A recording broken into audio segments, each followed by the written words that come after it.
नमस्कार. मी चित्रा ताम्हनकर, पुणे. लेखक श्रीयुत अशोक कोठारे लिखित आणि ई साहित्य प्रतिष्ठानतर्फे प्रकाशित महाभारत मराठी अनुवाद या ग्रंथाचं अभिवाचन करणार आहे. आज आपण खंड 21वा चालू करणार आहोत. ह्याचं नाव आहे अज्ञातवास पर्व भाग 4, उद्योग पर्व पुढे चालू. प्रथम आपण सुरू करणार आहोत भगवत यान पर्व भाग 72.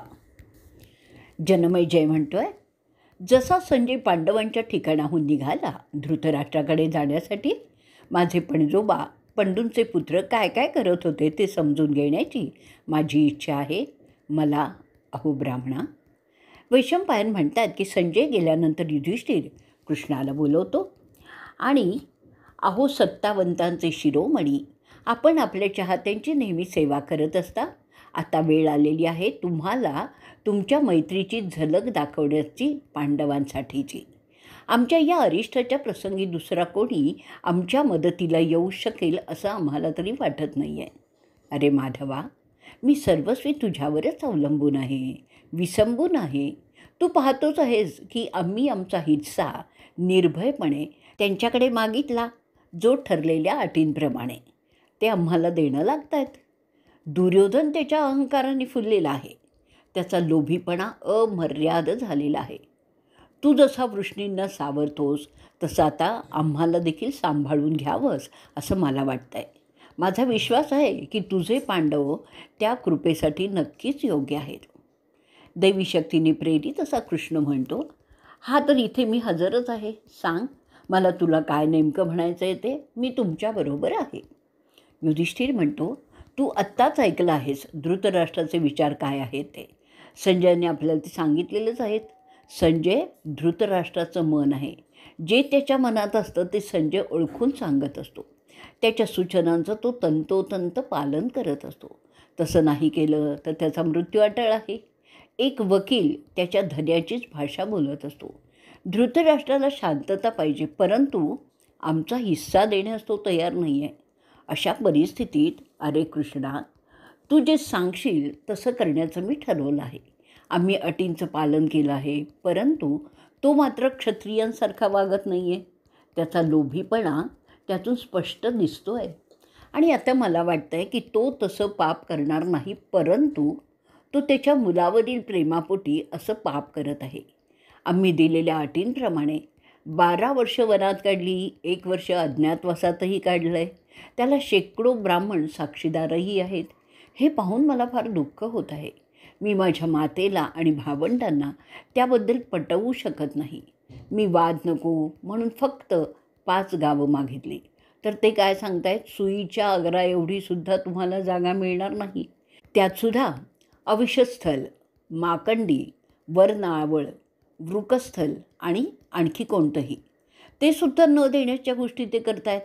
आम्ही त्यांना सांगितलं की घरात वाद नको म्हणून आम्ही इतक्यावर समाधानी राहू, परंतु तो पापी दुर्योधन ते सुद्धा मानायला तयार नाही आहे. ह्याच्यापेक्षा आणखीन काय जास्त दुःखदायक असेल रे. उच्च कुळात जन्मलेला मनुष्य धनाच्या लोभाने इतक्या खालच्या थराला जातो, त्याचं मला दुःख होत आहे. त्याचा विवेक संपतो आणि विवेक संपला की लाज शरम हे देखील संपून जातात, राहतच नाही. त्याच्या सगळ्या जीवनमूल्यांचाही ऱ्हास होत जातो. अखेरीस जेव्हा त्या लोभीपणाचा अतिरेक होतो ना, तो नाश पावतो. ते माझ्या काका आणि चुलत भावांचंच होणार आहे असं मला वाटतं आहे. त्याला आप्त मित्र हितचिंतक कोणाकोणाचीही पर्वा राहत नाही आणि त्या फक्त लोभामुळे. अशी जर परिस्थिती माझी झाली तर मी जगूही शकणार नाही. मला चिंता खाती आहे की अशा काकांपुढे मी काय करावं. मी त्यांचा मान राखत असताना तो मात्र माझ्या चांगुलपणाचा आणि माणुसकीचा वाईट प्रकारे फायदा घेत आहे. वास्तविक जगात धनदौलत महत्त्वाची असते, त्याशिवाय माणूस जगू शकत नाही. ज्यांच्याकडे धन नाही ते मेल्यातल्यासारखेच असते, तसंच समजावं. संहार करून जे दुसऱ्याची संपत्ती मिळवतात आणि ते स्वतःची आध्यात्मिक संपत्तीच्या बाबत हानी करत असतात. पैशाशिवाय माणसं वेडीपिशी होतात. काही मृत्यू निवडतात तर काही वैराग्य पसंत करतात. काही इतरांच्या आहारी जातात. गरिबी ही तर माणसाला त्याच्या मृत्यूहूनही जास्त पीडा देत असते. अशांना संपत्ती हेच सर्वस्व होऊन बसलेलं असतं. गेल्या जन्माच्या चुकीच्या कर्मामुळे त्याला ह्या जन्मी गरिबी आलेली असते.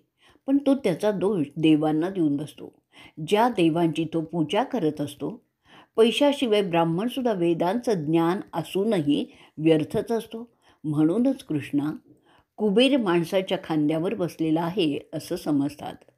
पैशाअभावी त्याची नियत बिघडते आणि तो त्याच्या मित्र, हितचिंतक अशा सगळ्यांचाच घात करण्यास तयार होतो. क्रोध, सारासार बुद्धीचा नाश, त्यामुळे तो पापाचरणात मग्न होतो. अशांमुळे वर्णसंकर होतो आणि समाज नष्ट होतो. जर वेळीच असा माणूस सावध झाला नाही तर तो मात्र कायमचा बरबाद होतो. परंतु सावध झाला तर कदाचित वाचतो. त्याला त्याच्या चुका समजायला लागतात, कारण त्याचा विवेक जागृत झालेला असतो. पहिला बदल होतो की त्याला त्याची लाज आणि शरम वाटायला लागते. लाज माणसाला पापापासून मुक्ती देते, त्याचं वागणं सुधारते आणि मग तो पुण्याच्या मार्गाने जायला लागतो. त्यामुळे दैवत त्याला सावकाशपणे अनुकूल होतात आणि त्याचे दिवस सुधारायला लागतात.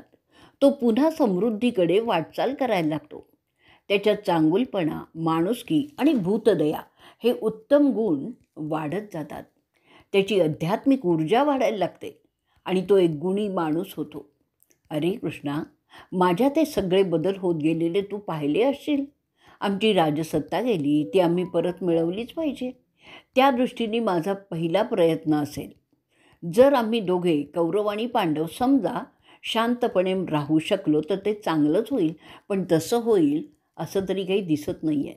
म्हणून आम्हाला त्यांना मारण्याशिवाय दुसरा मार्ग दिसतच नाही आहे. अरे कृष्णा, दोन्हीही बाजूंच्याकडे आपापले मित्र आहेत. त्या सगळ्यांची कत्तल होईल ते मला वाटतं पापकृत्य होईल. जरी ते क्षत्रिय वर्णाचं कर्तव्य असेल, आम्ही त्या वर्णात जन्म घेतलेला आहे, तसं करणं पुण्यमय असेल की पापमय असेल? त्यात कसं पुण्य असेल? क्षत्रियांचं काम संहार करणं असतं. शूद्र सेवा करतो, वैश्य व्यापार करतो, ब्राह्मण भीक मागतो फक्त पोट भरण्यासाठी. असा संहार पुण्य कसा समजला जातो? दुर्दैवाने माझा जन्म अशा नीच क्षत्रिय वर्णात झालेला आहे. सगळ्या युद्धात कली हा असतोच. त्या प्रसंगामुळे जीवितहानी मोठी होते. तरी त्यातून कोण जिंकणार ते लढणाऱ्याच्या दैवावरच अवलंबून असतं. जीवांचं जगणंसुद्धा त्यांच्या मर्जीने होत नाही, ते सुद्धा विधाताच ठरवत असतो. जगणं किंवा मरणं कोणाच्या हातात नसतं. तरी मी मारलं असं समजण्याचा अज्ञानीपणा त्यात पाहतो. मी जिंकलो असं तो समजतो. त्याला कोणी जिंकवलं ते त्याला कधी समजतच नाही. काही वेळा एक अनेकांना मारतो, तसंच कधी अनेक एकाला मारतात. कदाचित एखादा भित्रा अनवधानाने एखाद्या वीराला ठार मारतो, तर कधी एखादा अप्रसिद्ध योद्धा प्रसिद्ध योद्ध्याला मारतो. काहीही होतं युद्धात, पण मी समजतो युद्ध हे पापांना उत्तेजना देण्यासारखंच काम करतं. सगळे युद्धात एकमेकांना मारतच असतात. कोणासाठी ते बरेच वेळा त्यांना माहितीसुद्धा नसतं. मार देणारासुद्धा मार खातच असतो. तो मारला जात नसला तरी कोणीतरी त्याच्या प्रिय व्यक्तीला मारत असतोच. ते मारण्याचं काम युद्धात सतत होतच असतं. तशात मिळणारं यश पापांनी भरलेलं असतं. त्यात कोणता संतोष मानायचा रे कृष्णा?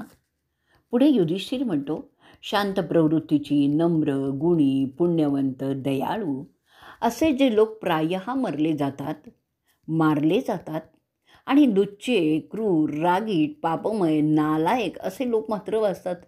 शत्रूचा पराभव केल्यानंतरसुद्धा त्याबद्दल मनात उद्वेग चालू राहतोच. जे शत्रूचे लोक वाचतात ते उरलेल्यांना ताप देतच राहतात.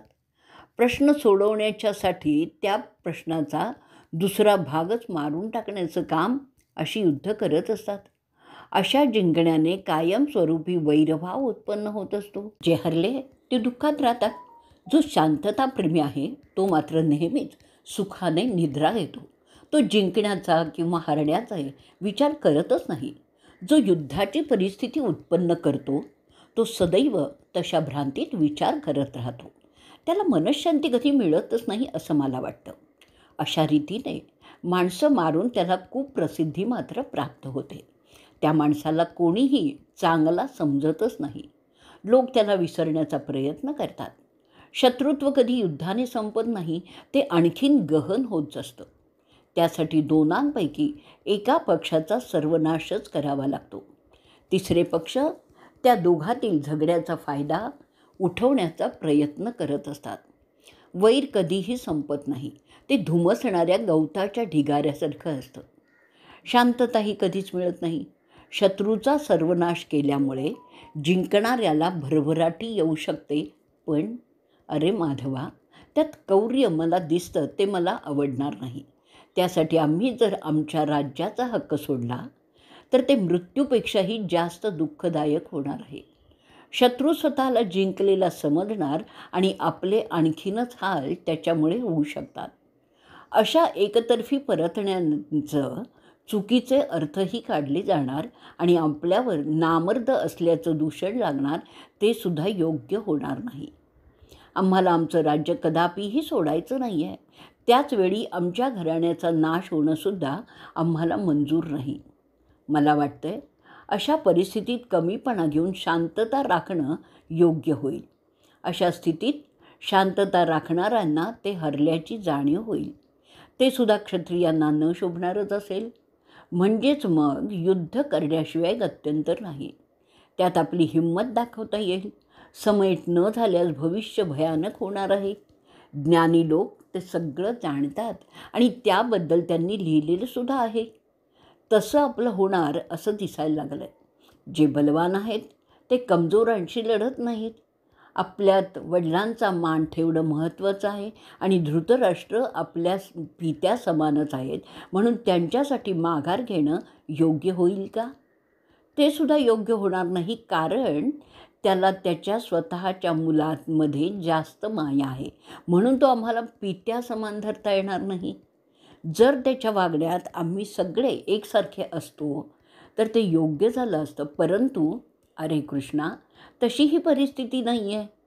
त्याच्या मुलांना समझोता मान्य नाही, म्हणून तो सुद्धा तशा गोष्टीला तयार होणार नाही. माझी बुद्धी हरली आहे. आता तू मला सांग, मी काय करावं ज्यामुळे हित आणि पुण्य दोन्हीही राखले जातील? तू तर माझ्या सगळ्या हितचिंतकात एक असा आहेस की ज्याची विवेक क्षमता निर्विवाद आहे.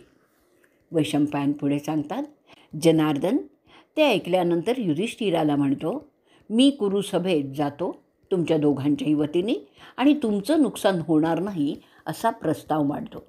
जर तो त्यांनी स्वीकारला तर पाहू काय होतं ते. जमलं तर शांतता नांदेल असं पाहू. जर ते झालं तर मोठं धर्मकार्य माझ्याकडून झालं असंच मी समजेन. त्यामुळे अनेक कुरु आणि श्रीजयांचे प्राण वाचतील. पांडवांचं आणि धृतराष्ट्रांचे दोन्हीही बाजूचे बरेच लोक मारण्यापासून वाचतील. मग आता युधिष्ठिर म्हणतो, मला नाही वाटत तू जावंसं, कारण दुर्योधन तुझं ऐकणार नाही. तुझा जर अपमान झाला तर ते मला आवडणार नाही. दुर्योधनाच्या आज्ञेत असलेले जगातील सगळे क्षत्रिय तिथे जमलेले आहेत. त्यांच्यात तू जाणं माझ्या खातर मला मंजूर नाही. ते तुझी कुचेष्टा करू शकतात. ते झालं तर मला फार खेद होईल. कृष्ण त्याला पुढे सांगतोय, अरे मला माहीत आहे दुर्योधन किती नालायक आहे ते. तिथे जाण्यामुळे त्या युद्धाची जबाबदारी कौरवांवर येईल आणि त्यामुळे होणाऱ्या संहाराचं पातकसुद्धा त्यांच्यावरच जाईल. सगळे राजे समजतील की पांडव समझोता करण्याचा प्रयत्न करत होते त्या अटीनुसार, परंतु कौरवांनी त्या अटी न मान्य करून युद्ध ओढवलेलं आहे. अटी मोडण्याचा गुन्हा ते करतायत हे जाहीर होणं आवश्यक आहे. आणि जर त्यांनी माझ्यावर हात टाकण्याची हरकत केली तर मी त्यांचं भस्म करून टाकीन. तू माझी काळजी करू नकोस. माझं जाणं कोणत्याही प्रकारे व्यर्थ जाणार नाही. युधिष्ठिर म्हणतोय, अहो जनार्दना, तुला जे योग्य वाटतं ते मला मंजूर आहे. तुझं भलं हो. जा हस्तिनापुराला. तू यशस्वी होऊन येशील अशीच मी आशा करतो. तिथे जाऊन असा शांतता करार करून ये की सगळे भरतवंशी सुखाने एकत्र राहू शकतील. तू आमचा बंधू आणि मित्रही आहेस. आम्हा सगळ्यांना तू फार प्रिय पण आहेस. आम्ही तुला इतका आमचा समजतो की आमच्या सगळ्या गोष्टी तुला सांगितल्याशिवाय राहतच नाही.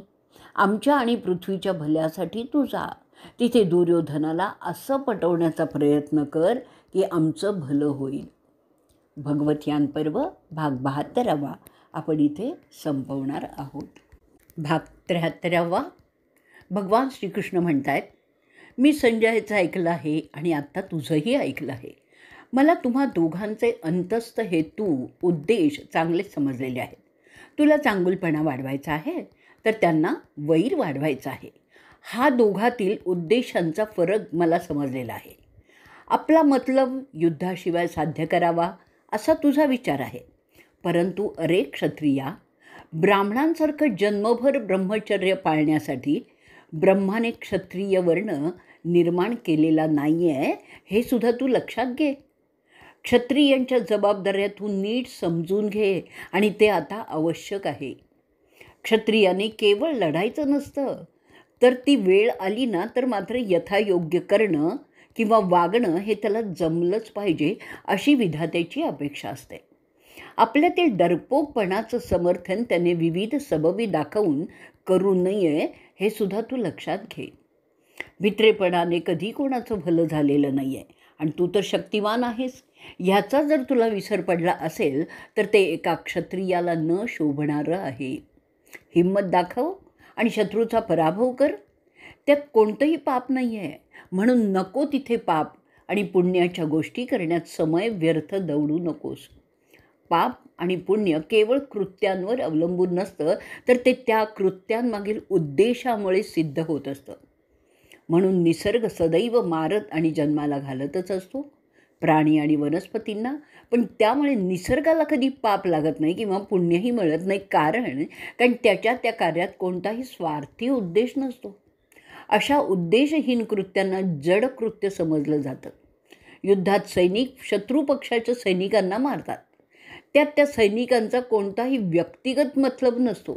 तो केवळ हुकमाचं पालन करत असतो आणि म्हणून त्यामुळे त्याला पाप लागत नाही. खाटीक प्राणी मारतो दुसऱ्यांच्या खाण्यासाठी. त्यात त्याचा कोणताही उद्देश नसतो, म्हणून त्या मारण्यामुळे त्याला पाप लागत नाही, हे तू समजलं पाहिजेस. सैनिकांना मारलं म्हणून तो मेला असं जर तू समजत असेल तर ते तुझं अज्ञान आहे. त्याचा मृत्यू नसेल तर तो कधीच मरणार नाही. मरणाऱ्याला मारणारा असतो यमदेव. माणसं केवळ कारण मात्र असतात, निमित्त मात्र असतात. हे सगळं जाणत असूनही तू अशा बाष्कळ गोष्टी करतोयस, याचं मला नवल वाटतं. तुझे चुलत भाऊ बरीच वर्ष साम्राज्य उपभोगून आणि बरेच राजा जमा करून सामर्थ्यवान झालेले आहेत, म्हणून त्याचा आत्मविश्वास आणि अहंकार वाढलेला आहे. अशा परिस्थितीत तो माझं ऐकेल असं मला तरी वाटत नाही आहे. पण तुझ्या समाधानासाठी मी नक्कीच आत आहे. त्याशिवाय भीष्म, द्रोण, कृप यांच्या बळाचा सुद्धा तो विचार करतच आहे. जोवर तू असा मवाळपणे वागत राहशील, ज्यामुळे तुम्हा सर्वांना याआधी वनवास आणि नंतर अज्ञातवासात जावं लागलेलं, तोवर त्याचा माज कमी होणारच नाही. तुझ्यावर तुझ्या भावंडांनी नेतृत्व टाकलं आहे, त्याचा दुरुपयोग तुझ्या भित्रेपणासाठी करणं तुला शोभत नाही. तू स्वतः एक उच्च कुलीन क्षत्रिय असताना तू तुझ्या वर्णाला तुच्छ समजतोस, हे मला आवडलेलं नाही आहे. वाईटांच्या नाशासाठी हत्या ही करावीच लागते, त्यात कुठला आलाय पाप रे?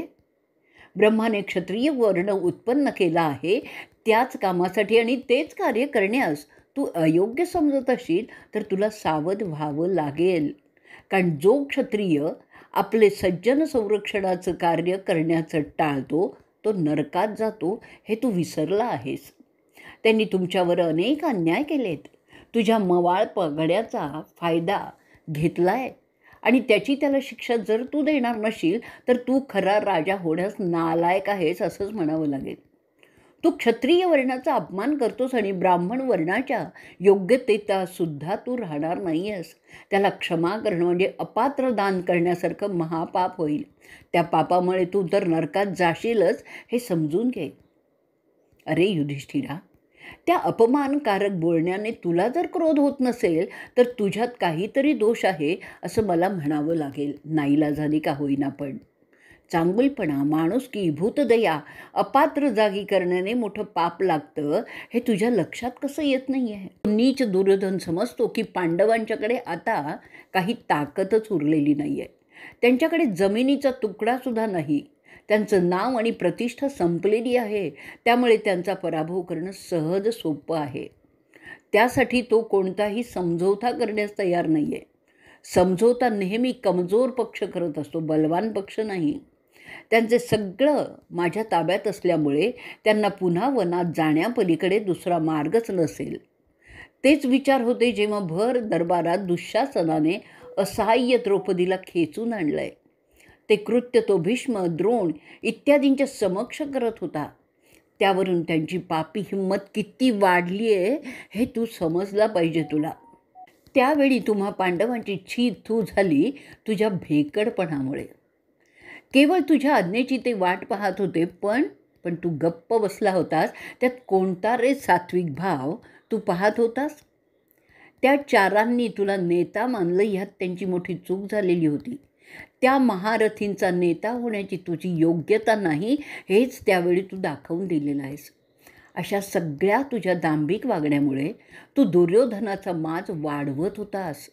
तुला वाटत होतं की तू मोठे तात्विक निर्णय घेत आहेस, परंतु तुझे निर्णय पापाचरणाला उत्तेजन देणारेच होते आणि म्हणूनच त्या पापाचा तू सुद्धा भागीदार झालेला आहेस. पुन्हा सांगतो, अरे युधिष्ठिरा, अपात्र चांगुलपणा दाखवणं पापकृत्य समजलं जातं. तशी पापकृत्य तू सदोदित करून कौरवांच्या पापात सामील होत होतास. मी अखेरचं सांगतो की तुझा नीतिशास्त्राचा अभ्यास योग्य नाही. तुझ्या त्या नेभळट वागण्यामुळे तुझे हितचिंतकसुद्धा त्या सभेत असूनही काहीही करू शकत नव्हते. तरी खाजगीत ते सगळे दुर्योधनाची निर्भत्सना करत होते असं मला नंतर समजलं. अशा निर्भत्सनापेक्षा सज्जनाला मृत्यू योग्य वाटतो, परंतु दुर्योधन सज्जन नसल्यामुळे त्याला त्याचं काहीच वाटलं नाही आहे. अशा पापमय माणसाला मारणं हे प्रत्येक कुलीन क्षत्रियाचं कर्तव्यच आहे. त्यात तुला कोणता दोष दिसतो? त्याला मारून टाक, त्यात केवळ पुण्यकर्म आहे. मला ते जर तू केलंस ना तर फार संतोष होईल, आनंद होईल. अशा कुकर्म्यांना मारणं हे सत्कर्म आहे. हे तुझ्या लक्षात का येत नाही आहे? का तुझ्या भित्रेपणामुळे त्याकडे तू बुद्ध्या दुर्लक्ष करत आहेस हेच मला समजत नाही आहे. तुझ्या या वागण्यामुळे कलीचा फायदा होत आहे. कारण बऱ्याच लोकांचा असा समज आहे की तू मोठा नीतिशास्त्री आहेस आणि म्हणून ते तुझ्या निर्णयाची वाट पाहत आहेत. मी तिथे जाऊन दुर्योधनाच्या नीचपणाचे पुरावे देईन. त्यामुळे लोकांचा जो समज आहे की तुम्ही पांडव नालायक आहात आणि कौरवच योग्य आहेत तो दूर होईल. माझं यथायोग्य पद्धतीने सांगणं त्या राजांना समजेल आणि ते तुमच्या बाजूनी होतील. त्यांना हे सुद्धा लक्षात येईल की दुर्योधन कसा द्वेषी आहे. केवळ त्या मत्सरापोटी तो त्याच्या सज्जन भावांचा नाश करू पाहत आहे. त्यात ते राजे सामील होणार नाहीत हे मी पाहीन. त्या सभेत 4ही वर्णाचे लोक असतील, लहान मोठे सगळेच ते ऐकतील. तुम्ही शांततापूर्ण समझोता मागताय आणि त्याद्वारा तुमचा हिस्सा परत मिळवू इच्छिता हे सगळ्यांना समजेल. त्यामुळे लोकमत तुमच्या बाजूनी होईल. ते करून मग मी परत येईन. हे युद्ध होणं हे निश्चित आहे. मी पाहत आहे की सगळे शुभशकून सांगतायत की तुमचा विजय होणार हे निश्चित आहे. पक्षी आणि प्राणी भयंकर ओरडणं, संध्याकाळी घुबड धुतकार करणं, मोठे हत्ती आणि घोडे त्यांच्या आकारात घाबरवून टाकणारा बदल होणं, अग्नीमधून वेगवेगळे रंग दिसणं, असं होतं जेव्हा मोठ्या प्रमाणात नरसंहार होणार असतो. आणि म्हणूनच पांडव त्यांची शस्त्र पाजळून तयार ठेवतील तरच उत्तम आहे. युद्धाच्या तयारीला लागा. मी आता निघतो. तुझं समृद्ध राज्य दुर्योधनाच्या कचाट्यातून जोराने काढून घेऊ आणि इथेच आपण भगवत यान पर्व भाग 73 संपवणार आहोत. भाग 74. त्यावेळी तिथे उपस्थित असलेले भीम म्हणतात, जर अशा परिस्थितीत त्यांना एकदम युद्धाची धमकी तू देऊ नकोस असं मला वाटतंय. ते जर आपल्या मागण्या आपसूकपणे स्वीकारत असतील तर त्यामुळे इतर असंख्य वीर जे नाहक मारले जाणार आहेत त्यांचे जीव संरक्षित होतील, हे जे माझ्या भावाचं म्हणणं आहे त्यात मलासुद्धा तथ्य दिसतं आहे. माझ्या मते तू सुरुवात प्रेमाने करावीस. आपलं वैर आहे दुर्योधन, शकुनी, कर्ण आणि दुःशासनाशी. त्याकरता इतर राजे त्यात ओढले जाणं हे आणि नंतर मारले जाणं युद्धाच्या कारणाने हे खरोखरच आवश्यक नाही आहे. तसं पाहिलं तर मी माझं त्यांना मारण्याचं काम आणि अर्जुन कर्णाचं वध करण्याचं काम नंतर सवडीने देखील उरकून टाकू. त्याकरता मोठ्या युद्धाची आवश्यकता आहे असं मलाही दिसत नाही आहे. म्हणूनच मला वाटतं युधिष्ठिराचं बोलणं बऱ्याच अंशी सकारण आहे. आपल्याला माहीत आहे की दुर्योधन अहंकारी आहे, उद्धट आहे, विश्वासघातकी आहे, पापकृत्यांकडे कल असलेला आणि उन्हाळही आहे. तो रागीट आहेच आहे आणि सहजपणे कोणालाही ऐकणारा नाही आहे. सत्ता आणि अधिकार यांनी माजलेला असा तो कौरव तयार होईल असं वाटत नाही. परंतु तू जसं समजतोस तसा त्याने आपला शांतता करार मान्य न करता युद्धाचाच पर्याय पुढे केला तर त्यानंतर होणाऱ्या युद्धाची जबाबदारी त्यांच्यावर येईल, हे आपल्याकरता चांगलंच असेल. पण जर तो तयार झाला तर आपल्यासाठी ते चांगलं होईल. या अर्थी तुझी शिष्टाई उपयोगी होऊ शकते. तुला माहीत आहे की ते 18 राजे ज्यांनी त्यांच्या आप्तांचे वध केले होते छोट्या फायद्यासाठी आणि नंतर स्वतः बर्बाद झाले, त्यावेळी धर्म मेला आणि कलीचा जन्म झाला होता. हे सगळं तुझ्या कृपेनेच झालेलं होतं. कली असुरात जन्मला होता, त्यात तो समृद्ध झाला होता. तसाच उद्वर्त हैहय कुळात जन्मलेला होता. जनमेजय निपकुळात आणि वपुल तलझंग कुळात जन्मले होते. वसु क्रिमी अजपिंदू सुवीरात, ऋषार्धिक सुरशत्रात, अर्कल वल्लींमध्ये, धौतमूलक चिन्यात, हयग्रीव विदेह्यात, वरायू महाौजसात, वाहू सुंदरात, पुरुरव दीप्ताक्ष सहज छेड्डींमध्ये, मत्स्य आणि वृषध्वज प्रवीरात, धरण चंद्रभत्यात, विगहन मुकुटांमध्ये, शम नंदीवेगात असे सगळे पुरुष विविध कुळात जन्मलेले होते. अरे कृष्णा, तू दर युगाच्या अंती उठतोस, त्या त्या विविध कुळात जन्म घेतोस आणि त्यांचा नाश करतच असतोस. त्याचप्रमाणे आत्ता कुरुवंशात हा पापात्मा कली जन्मलेला आहे. त्याच्या सगळ्या दोस्तांबरोबर विनाश करण्यासाठी तू अवतरला आहेस. त्या पापात्म्यास तुझ्याच वाणीने तू जर पटवू शकलास तर आपला भरतवंश मोठ्या संकटातून वाचेल. तू आमच्या आजोबांना आणि इतर ज्येष्ठांना त्याला समजवण्यासाठी सांगावं. जर तो तयार झाला तर आम्ही सगळे सुखाने राहू, त्यात कुणाचीही हानी होणार नाही. मी तुला असं सांगतो कारण आम्हा 5ही जणांना युद्ध नको आहे, त्यात अर्जुनसुद्धा आहे. जरी आम्ही युद्धाची तयारी केली असली तरी ते न होण्याचाच आमचासुद्धा विचार आहे, कारण आम्ही सगळे त्या निष्पाप वीरांच्या आणि त्यांच्या परिवाराचा विचार करतो, ज्यांचा पांडव कौरव वितुष्टाशी अजिबात संबंध नाही, जे अशा युद्धात नाहक मारले जाणार आहेत. इथेच आपण भगवद्गीता पर्व भाग 74 संपवणार आहोत. भाग 75. वैशंपायन पुढे सांगतात की भीमाचं ते मवाळ बोलणं ऐकून कृष्णाला हसावं का काय तेच समजेना. त्याच्या अपेक्षेपेक्षा वेगळे ते भीमाचे उद्गार होते. त्याला हसू आवरेना आणि मग तो विचारतो भीमाला, हे तू बोलतोयस अरे वृकोदरा, जो नेहमी युद्धाच्या आणि कौरवांच्या नाशाच्या गोष्टी करत होता, तो हे असं समजुतीचं बोलणं का बोलतोयस आणि कसं बोलतोयस? भीमाच्या बोलण्यातील मृदूपणा आणि दयाळूपणा पाहून केशव कमालीचा गोंधळून गेला होता. तो विचारतो भीमाला की युद्धाच्या भयंकरपणाची कल्पना आल्यामुळे भीमाचा धीर तर सुटला नाही ना. असं अचानकपणे प्रेमाचे विचार त्या सदैव मारामारीच्या गोष्टी करणाऱ्याच्या मनात कसे काय आले? काय भीम युद्धाच्या कल्पनेने घाबरला तर नाही आहे ना? कारण त्याची भाषा मोठ्या भावाची जशी होती तशीच आहे, जे कमालीचं विलक्षण जनार्दनाला वाटलेलं होतं. मग तो विचारतो, अरे भीमा, तुला तर नेहमी युद्ध आवडतं आणि त्यात तू कधी मागेही फिरत नाहीस. अशा परिस्थितीत आज हे विचार तुझ्या मनात कसे रे आले? मला समजतच नाही आहे नेमकं तुला काय म्हणायचं आहे. नेहमी युद्धाच्या गर्जना करणारा, आव्हान देणारा, ज्याच्या हृदयात सदैव युद्धच असतं, त्याला ही मवाळ प्रवृत्ती कशी सुचली रे आज? आत्ता जो तुझं बोलणं तुझ्या स्वभावात बसणारच नाही आहे. जणू काही जबरदस्त बोजा तुझ्या मनावर आलेला आहे असं तुझं बोलणं आहे. तुझं डोकं बिकं फिरलं आहे की काय?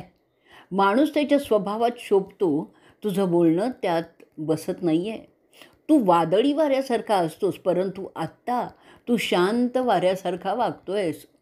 कधी एकटा बसून 2 गुडघ्यात डोकं घेऊन विचार करत बसणारा तू आज असा कसा बोलू शकतोयस?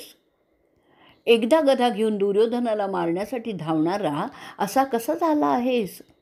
तुला दुर्योधनाबद्दल अचानक अशी माया कशी जागृत झाली रे? मी समजतो की जेव्हा मोठं युद्ध प्रत्यक्ष होणार असं समजतं तेव्हा माणसाला भीती वाटायला लागते. पण तुझं तसं झालं आहे की काय? तुझ्यातला पुरुषार्थ कुठे गेला? त्यासाठी तू शांतता मागतोयस? अरे तुझ्या या बोलण्याने तुझ्या भावांनासुद्धा आश्चर्यच वाटत असेल. तुझ्या वाणीला, तुझ्या वर्णाला, तुझ्या वंशाला तुझी ही वाणी शोभणारी नाही आहे. अरे भरता, असा धीर घालवू नकोस रे. तो नालायक तुझ्या दयेच्या योग्यतेचाच नाही आहे. असं तर नाही आहे ना की मी युधिष्ठिराला बोललो त्यासाठी तू त्याला बरं वाटावं म्हणून त्याच्यासारखं केवळ त्याच्यावरील प्रेमापोटी तर बोलत नाही आहेस ना? क्षत्रिय मरणाला भीत नाही म्हणून त्या युद्धात जे मरतील ते स्वर्गात जाणार आहेत हे लक्षात घेऊन त्यांचा विचार करायचा नसतो.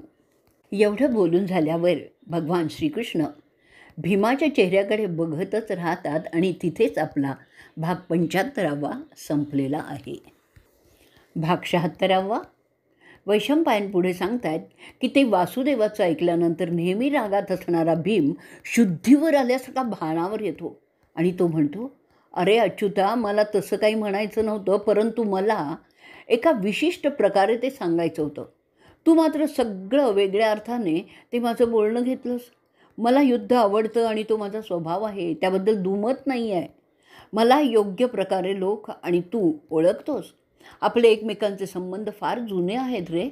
परंतु अशा प्रकारे मला रागवलं जसं काही मी कोणता मोठा अपराधच केलेला आहे. अरे माधवा, मला तुझ्याशिवाय कोणीही रागवूच शकत नाही. आत्ता तुला सांगतो मला नेमकं काय सांगायचं होतं ते.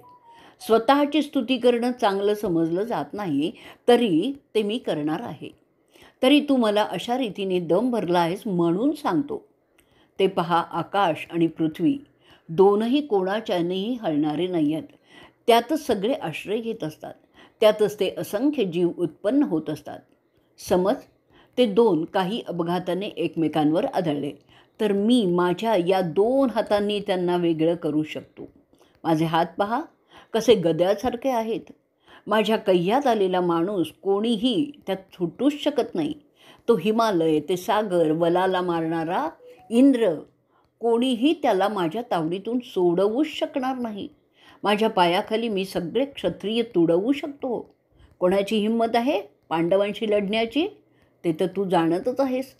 अरे अच्युता, राजसूय यज्ञाच्या वेळी मी पृथ्वीचे राजे कसे अंकित केले ते तुला माहिती असेलच. जर तुला माहिती नसेल माझी ताकद जी दुपारच्या सूर्यासारखी तळपणारी आहे तर ती मी तुला दाखवू शकतो. अशा प्रसंगी मला तू असं टोचून बोललास ते मला आवडलेलं नाही आहे. त्यामुळे माझ्या मनाला जखमा झालेल्या आहेत. परंतु लक्षात असू दे की मी जे सांगितलं त्यापेक्षा कितीतरी जास्त शक्तिमान आणि धाडसी मी आहे. ते वेळ आल्यावर मी दाखवून देईन.